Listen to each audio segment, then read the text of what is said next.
Bakit nagbalat kayo si Ahab sa digmaan laban sa Aram? Upang hindi siya maging target ng kaaway. Ayon sa Efeso Kapitulo 3 versikulo 12, sa pamamagitan ng pananampalataya kay Kristo, taglay natin ang ano kaya makalalapit tayo sa Diyos ng may lakas ng loob.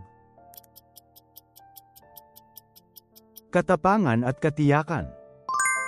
Ano ang sinabi ng Panginoon kay Ahiyas tungkol sa pagpunta ng asawa ni Jeroboam? Na darating siya upang magtanong tungkol sa sakit ng kanyang anak. Ilan ang namatay sa hukbo ng Assyria sa isang gabi nang kumilos ang anghel ng Panginoon noong panahon ni Ezekias? 185,000. Sa panahon ng reforma ni Haring Josias, aling kapistahan ang ipinagdiwang ng napakadakila, na wala nang katulad mula pa noong panahon ni Propetang Samuel? Ang Paskwa.